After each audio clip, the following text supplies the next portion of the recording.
Watching News at Prime. Good evening to you if you're just joining us. We start here. Investigations into the death of South Africa's ambassador to France, Nathi Mthethwa, may be concluded by the end of the week. The 58-year-old diplomat and former minister was found dead outside the Hyatt Regency Hotel in Paris after he was reported missing on Monday.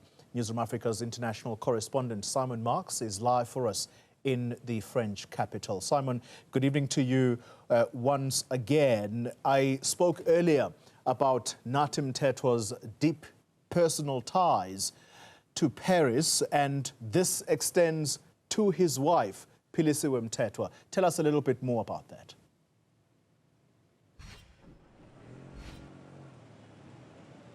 Yes, absolutely. We were reporting a little bit earlier today, Golly, for Newzroom Afrika 405 from outside the South African embassy here in Paris, which of course is the embassy that Nathi Mthethwa had run since February of last year. And there is a sign that wraps all the way around the building that describes the embassy as South Africa's home away from home. And in many ways, Paris has been a home away from home, not just for Ambassador Mthethwa, but also for his wife, Philisiwe Buthelezi, who is here, we understand, in the French capital.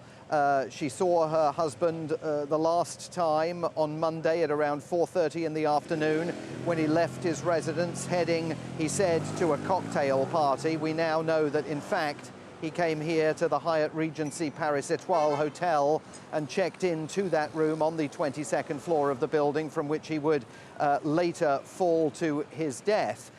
They really had a relationship that in many ways was forged in this city.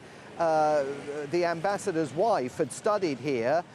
She went to the Sorbonne, spent a lot of time in France, and the ambassador too had come really to appreciate French culture, the French lifestyle, and of course the tasks that he had on his plate, which were substantial as South Africa's ambassador to France. When they married, their wedding, which was held in Franschhoek, was apparently themed around France, which is an illustration of the fact that their own love for one another was very much forged in Paris and in other parts of France, and their enthusiasm for this country appears to have known no bounds. So it really compounds the tragedy for the ambassador's family, that not only has he passed away in this manner, but passed away here in a way that is going forever to alter, I think, the nature of that relationship that now his widow has with the French capital. As far as the investigation is concerned, Golly, we've seen very little sign of activity by the police, absolutely no sign of activity by the police here at the hotel over the last several hours.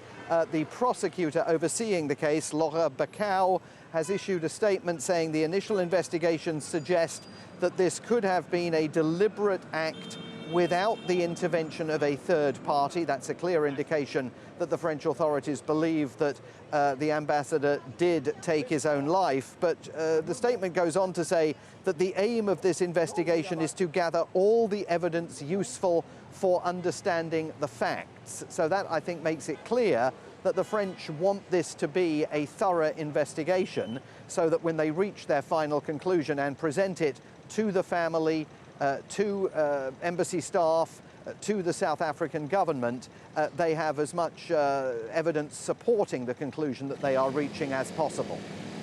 Simon, as we conclude our conversation, President Cyril Ramaphosa talking up the need for South Africa to start looking at other countries and boosting those trade relations, and not least France, with Nathi Mthethwa now almost basically exiting the scene in this tragic way. Where do we stand as far as South Africa-France relations?